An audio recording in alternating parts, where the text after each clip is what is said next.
Bismillahirrahmanirrahim. Assalamualaikum warahmatullahi wabarakatuh. Kembali lagi dengan saya Nurul Makfira dengan NIM 2205076050 dari Program Studi Pendidikan Bahasa dan Sastra Indonesia. Dari video-video sebelumnya, saya telah membahas tentang hakikat folklore, jenis-jenis folklore yaitu folklore lisan, sebagian lisan, bahkan bukan lisan, dan hubungan folklore dengan kearifan lokal. Kali ini saya membahas tentang penelitian folklore.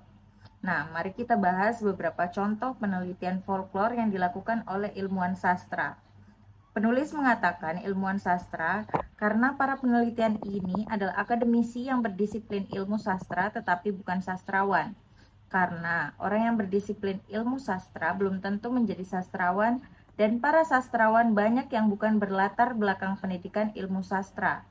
Penelitian dilakukan oleh Heri Jauhari dalam rangka membuat disertasi tahun 2015 yang berjudul Cerita Rakyat Panjalu, kajian fungsinya, makna, dan falsafah titik.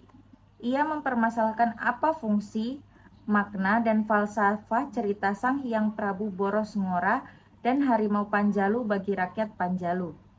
Nah, kemudian yang kedua, penelitian yang dilakukan oleh Saudara Usman Supendi dalam kerangka membuat disertasi tahun 2016 yang berjudul Mantra dan Sawer pada Ritual Tradisional Masyarakat Adat di Kecamatan Rancakalong, Kabupaten Sumedang.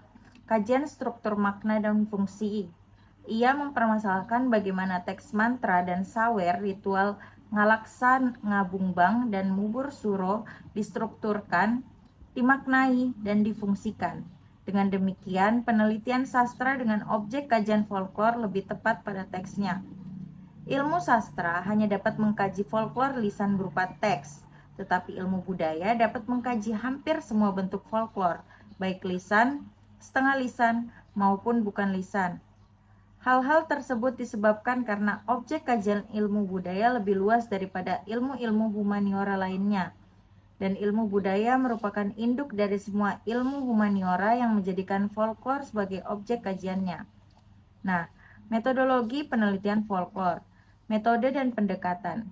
Berdasarkan ketiga disiplin ilmu di atas, dalam mengkaji folklore, kita dapat menggunakan metode yang sama, yaitu metode etnografi dan metode deskriptif analisis, karena sama-sama mewawancarai informan dan mendeskripsikan apa yang ada dan apa yang terjadi.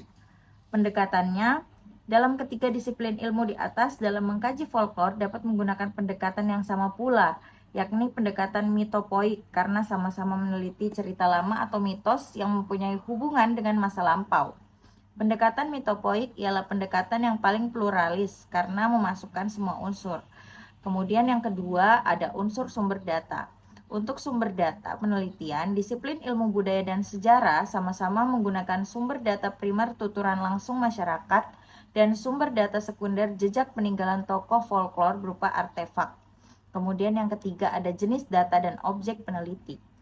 Untuk ketiga disiplin ilmu di atas, jenis datanya sama-sama menggunakan jenis data kualitatif. Disiplin ilmu budaya dan sejarah jenis data kualitatif berupa cerita dan benda, tetapi untuk disiplin ilmu sastra hanya menggunakan jenis data kualitatif berupa cerita saja. Data biasa dipadankan dengan tanda bukti yang akan dianalisis untuk menjawab pertanyaan penelitian. Kemudian teknik pengumpulan data kualitatif berupa tuturan masyarakat pun untuk ketiga disiplin ilmu itu. Kemudian yang terakhir ada ketiga disiplin ilmu dalam penelitian folklore sama-sama menggunakan teknik analisis data kualitatif. Meskipun begitu, cara yang digunakannya masing-masing bergantung pada masalah penelitian, jenis data, dan juga teori yang digunakan. Nah, dapat diambil kesimpulan dari kesimpulan di atas kami menjelaskan bahwa folklore adalah sebagian kebudayaan suatu kolektif yang tersebar dan diwariskan turun-temurun, dan dengan metode deskriptif analisis digunakan untuk mendeskripsikan fakta-fakta yang kemudian dianalisis.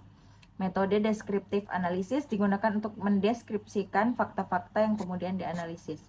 Oke, mungkin itu saja yang kali ini bisa saya paparkan, kurang dan lebihnya mohon dimaafkan.